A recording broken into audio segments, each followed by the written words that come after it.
Welcome back to another How to Read the Bible, a field guide for spotting Jesus in every book of the Bible. Today we are going to dig into the book of Ruth. So a couple weeks ago we did the book of Judges, and that was a really helpful way to set us up for the book of Ruth today.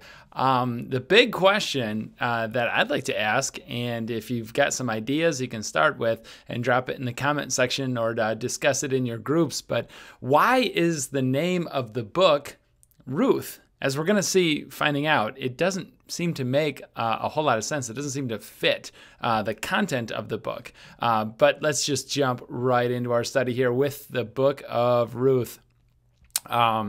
Quote about the Bible, as we're learning about how to read the Bible, is that the Bible says that our real problem is that every one of us is building our identity on something besides Jesus. I love that quote from Timothy Keller because a lot of times we tend to look at the characters in the Bible as heroes and heroines and people to emulate. And really the story of the Bible is just the opposite of that. We have a lot of characters, a lot of people who may do some great things along the way, but really they're not stories to emulate, but they're stories telling us that there's a lot of characters in the Bible, a lot of people in history who have built their identity on something other than Jesus. And he is actually the only one worth emulating in the entire Bible. Everything else is a cautionary tale pointing us closer and closer toward him. And that's what we see in the book of Ruth as we get into this book. What do you know about Ruth? Who's in it? What happened in it? When did it happen? If you're in a group setting, you can hit pause and talk about this. List as many facts of the book of Ruth as you can. For those of us watching live on Facebook, it's not a long book of the Bible. It's like 4 chapters long. You know, I bet you could read the entire thing in probably 15 or 20 minutes if you sat down and read through it. And that's really the only way to read Ruth, I think. It's a book that's such a compelling story that's so well written, and to really get the whole sense of it, you have to sit down and read it like a short story that was told with a very, very specific purpose. Let's jump into Ruth here with a little bit of a summary. First of all, check this out. You can go to encounterchurch.org/unbreakable. And that's a message series that we did, a 4-part series a couple years ago, maybe 3 years ago this January, where we just did one chapter of the book of Ruth each weekend here. So 1, 2, 3, and 4. You can check it out there and hear a lot more about the book of Ruth. I absolutely love this book, and there's just so much in it. I think we should bring back another message series on Ruth. All right, it starts off that in the days when the judges ruled. Remember, we heard about the judges last time. We saw this like sort of spiral down into oblivion of each judge got worse and worse, and this time of peace and prosperity in the land got shorter and shorter as time went on. And this takes place kind of somewhere in the middle of all that. You know, you don't really know exactly when it happened, but oh boy, it could have been any time. Probably towards the end because things were really, really bad. 3 main characters in the book of Ruth. We have Naomi, we have Ruth, the book's namesake, and Boaz, who we'll get to here in just a minute. Kind of a recap, though, of Ruth. Chapter 1 is that in the days when the judges ruled is how it starts off. Want us to know when Ruth happens in the judges. There was a famine in the house of bread. It's just the irony. And immediately from the get-go of the book of Ruth, you start to find every word in this book is going to be important, right? That nothing is going to be wasted. No stroke of any pen, no amount of ink in this page or in this book is going to be wasted. And that's a great metaphor for thinking about really the point of the book of Ruth as we expand it out. We have a move because of that famine. Naomi and her husband, Elimelech, whose name is My God is King, Elimelech and Ruth moved to Moab, which is really kind of a tragedy, Israel's ancient enemy. There's a lot of discussion around that, you know, and that'd be a good one to talk about amongst yourselves as well. To think, was that an okay move? There was a famine in the land. Was it justified in moving to Israel's sworn enemy for a long, long time, Moab? There's plenty of passages in the Old Testament that would indicate, no, it wasn't okay. It was disobedience. But desperate times. It's just an interesting thing to kind of bat around. But you can sort of see really immediately it did not go well. The sons, Mahlon and Chilion of Naomi, end up marry these two Moabite gals, Ruth and Orpah. That was forbidden explicitly because God didn't want his people to be tied into other religions and other spiritualities. And that's exactly what he was trying to avoid, his sons marrying into other cultures and other places. So they marry Ruth and Orpah. And then Elimelech, Naomi's husband, the dad, the patriarch of the family, goes ahead and he dies. And then the sons, Mahlon and Chilion, well, they die too. And in 5 verses, just think about this. In 5 verses, there's a famine. There's an international move across border into their land of the sworn enemy. There's 2 weddings, and there's 3 funerals. I mean, that is a lot to open up a book of the Bible with in just 5 short verses. So Naomi decides in chapter 1 to remove back home, and she compels these 2 widows, Ruth and Orpah, hey, stay home. There's nothing for you in Israel. In fact, you'll be an enemy in the land that I'm going to. Let's just call it. This is it. Our lives are functionally over. Stay back here. And one of them, Orpah, says, all right, sounds good to me. She agrees. But Ruth doesn't. Ruth has this famous passage that I see in the comment section below, a familiar wedding passage where she says, where you go, I'll go. Your people will be my people, and your God, my God. And I joked around with this one before, but it's a fun one for a wedding passage because those words, as beautiful as they are, remember, those words are written between a daughter and a mother-in-law. Which just with wedding day dynamics at plays, it just makes for a fun play on the actual meaning behind there. But anyway, in any event, it's a great passage. I did a wedding earlier this year, in fact, where the couple said, this is going to be our wedding passage. We love it so much. And we remember, and they said, we remember that you told us to be cautious about choosing it as a wedding passage because it's between a daughter and a mother-in-law. And honestly, I was just so impressed that they remembered anything that I said from stage 3 years ago that I was just like, hey, let's go with that. Anyway, it's a pretty good wedding passage, even though it's between a daughter and a mother-in-law. All right, so the 2 of them, Ruth and her mother-in-law, right, they return back to Israel together, to Bethlehem together. And now, take note, because there's this interesting name change that's going on. Naomi, a name that means pleasant or maybe sweet, changes her name when she gets back. She goes, don't call me sweet or pleasant anymore. I want you to call me bitter because that's what I am. And she has this interesting line that's worth remembering. In chapter 1 of Ruth, she says, I went away full and the Lord brought me back empty. Keep that in mind. Because that imagery, going away full, coming back empty, fullness, these things are going to be important for the understanding of Ruth. And it's immediately apparent because right off in chapter 2, there's a problem. They get to Bethlehem, they get to the house of bread, and they don't have any food. They're going hungry. They lack resources. They lack provisions. Barley festival, or the barley harvest, that is, that's going on. So they're bringing in all of this food, and it's around. They need help carrying it all and doing some things. There's this process called gleaning that's explicitly referenced and supported in the Old Testament, in the Torah, the first 5 books of the Bible, the law that tells field owners that they should, when they're harvesting the field, they should leave the corners open so that people who are in need, like Ruth and her mom, can have the dignity of going through the field and picking up some of those scraps that were left over. That if something falls down, don't be quite so stingy and pick up every last bit. Leave some for those who have need. And that's what Ruth does. She goes out to the field and she's gleaning in a guy named Boaz's field. And this guy Boaz shows remarkable generosity towards Ruth, and even tells his people working the field, hey, listen, I want you to keep an eye on her, protect her. Okay? It's just incredible generosity. He's obedient to the law and the Torah. So we see he's not only generous, he's also obedient. Now, Ruth goes back home to her mother-in-law, Naomi, and says, hey, this guy Boaz, right, shows up in the field, and he was remarkably generous and obedient to this Torah, which she had no familiarity with whatsoever. And Naomi is just astounded, right? This is incredible. This is the best thing that's happened because he is part of their family. Kinsman redeemer is the name, or a family redeemer. And that's really important, church, because of this cultural practice that if a man died, this is the biblical way of caring for the people in the Old Testament and ancient times who tragedy strikes a family.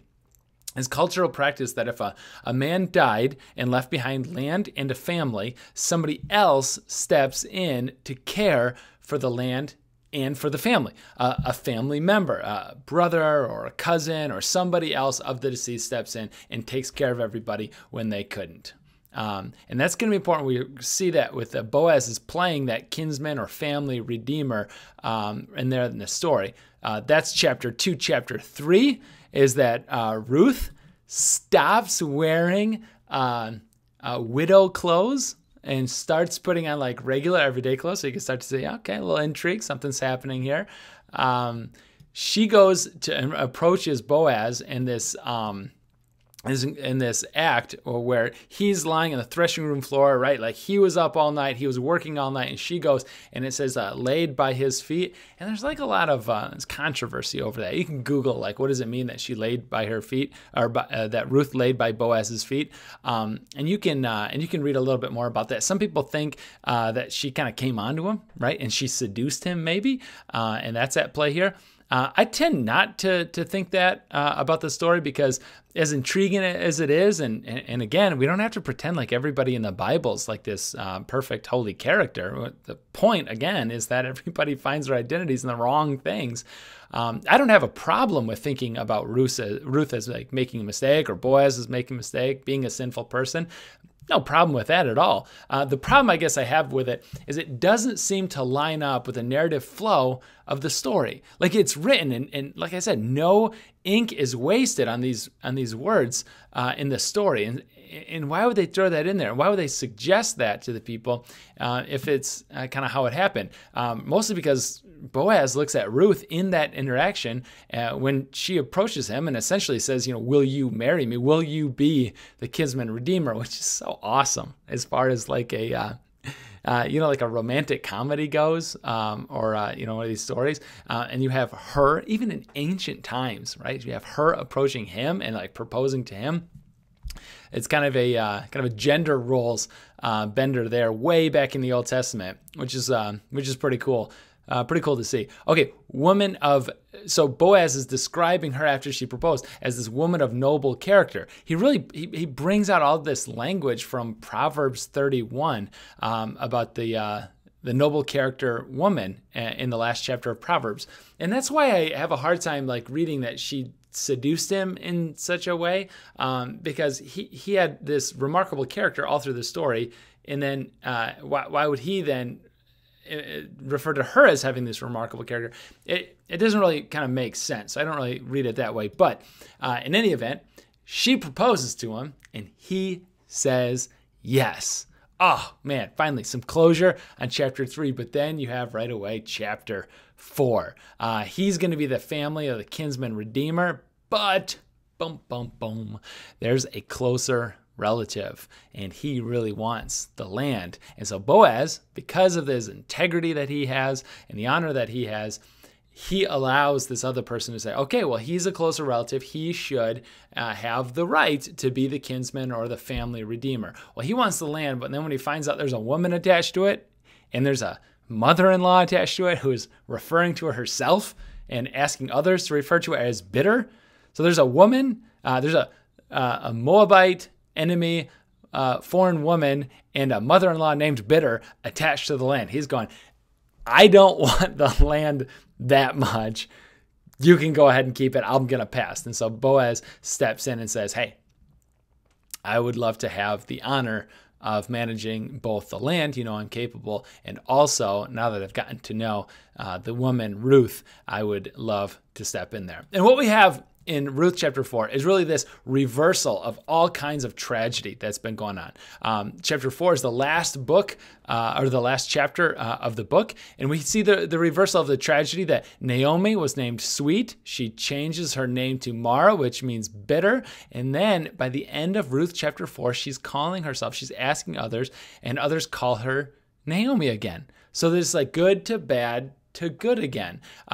There's reversal in chapter 4 where there's the death of a husband, Elimelech, and sons. In chapter 1, there's new life. Boaz and Ruth get married and they have a baby, and there's this story that ends with new life. In chapter 4, there's the reversal that we see, and the fulfillment that we see, the loyalty of Ruth in chapter 1 of like, hey, where you go, I will go. That Ruth 1:16, that popular wedding verse, your God will be my God. The loyalty of Ruth in chapter 1 is met with now the loyalty of Boaz in chapter 4. You start to like see the intentionality behind the book of Ruth. It's really, really powerful stuff. I also love, just from a literary perspective, that Ruth ends up meeting Boaz almost in the exact middle of the book, and so you can kind of have this like crescendo point of impact, and then it kind of fills out from there. Some interesting notes about the book of Ruth. Think about how little God is mentioned in the story of Ruth. Now, we have that popular passage, where you go, I'll go, your God will be my God, that Ruth says. But that's Ruth. The narrator, that is the storyteller of the book of Ruth, who writes in most of the words, never actually mentions God directly at all, which is really powerful, I think, because the storyteller's using that as a technique to highlight God's not overt action, but hidden action. The hidden hand of God behind everything that happens, that God's providence is behind it all. And I'll just give you a hint. That was really the point of the Unbreakable series way back when, that you can check out at encounterchurch.org/unbreakable. Somebody drop that in the comment section below. That'd be kind of a cool thing to check that out. Interesting line here. Naomi thinks that God is punishing her because of the death of her husband, the death of her sons, away in a foreign place, the famine in Bethlehem. But God is actually on this mission to restore her and her family. If you're looking for a theme in the book, it'd be God's purposes through our human choices. Now, in picking a key passage in Ruth is tricky. I came up with Ruth, not 1:16, where you go, I'll go. That's such a powerful passage. But I went with Ruth 4:16. Then Naomi took the child in her arms, that would be Ruth and Boaz's child, and cared for him. The women living there said, Naomi has a son, and they named him Obed. And he was the father of Jesse, the father of David. And you can see this ending genealogy in Ruth chapter 4 of Boaz, then Obed, Jesse, King David, and then way later, Jesus Christ himself. I went with that as the key passage in Ruth. I guess because it highlights the themes pretty well. The themes of emptiness and fullness that we see all throughout, or bitterness to pleasant and sweet again. That there's just this picture that Naomi has her hands. Well, in chapter 1, Naomi says, hey, call me bitter because I went away full. The Lord brought me back empty. And now she has carrying the most precious thing in the world, a human life. She's holding a grandchild. She's holding Obed, who is this really important character in the genealogy of Jesus. So there's this fullness in her arms. She's carrying a grandson, Obed. We kind of like step back though, and again, the name of the book is Ruth, which is really just perplexing. Why do you think it's named Ruth? I mean, even in the story, we see Ruth chapter 4, what you see in front of us here is that Naomi has a son. Oh, wait a second. That's the mother-in-law, right? that's grandma. That's not mom. She wasn't really involved in that one. And it's just kind of a striking thing. And I'm not entirely sure why that is. So I'd love for you to have, like, what's your insight of why the name of the book is Ruth? It seems like the name of the book should be Naomi. Seems like the name of the book could be Obed, because he's such an awesome Christ-like character who steps in as the kinsman redeemer. I don't know why it's Ruth.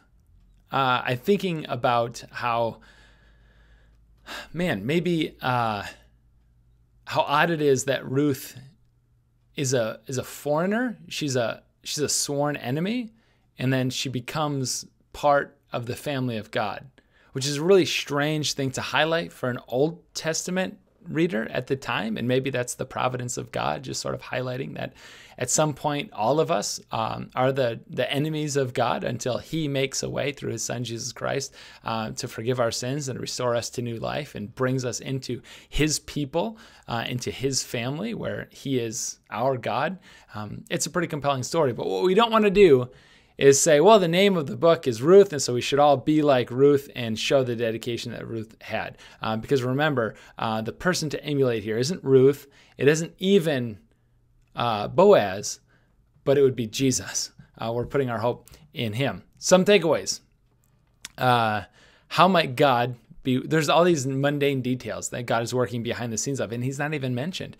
How might God be at work through the mundane details of life? How might your story be a reversal story, much like Naomi's is? And of course, we've got spotting Jesus in the book of Ruth down here, is that Naomi was powerless to affect her own redemption, or you could say her own salvation. And we are too. God brought Ruth to Naomi, and he brings Christ to you. That we can do nothing, Naomi can do nothing on our own, apart from him, until God raises us to new life. And that's what he does in Christ. Christ is the better and true kinsman redeemer, Boaz, who is not only going to bring us to a fullness in terms of a little barley or a little food in our bellies, or maybe a roof over our heads. Christ provides the wedding feast of the Lamb in Revelation. Christ provides an eternal dwelling roof over our heads in heaven for infinity. We can see Jesus in the book of Ruth. All right, that concludes Ruth's study. Again, if you have any comments on why the name of the book is Ruth, I'd love to hear those in the comment section. You can also discuss it in your groups. I wrote some group questions that we've got going on here, and I'll leave those on the screen for a little while as well. Thanks for stopping by, and we'll see everybody next week for continuing on the series, How to Read the Bible, a field guide for spotting Jesus in every book of the Bible. Take care, everybody.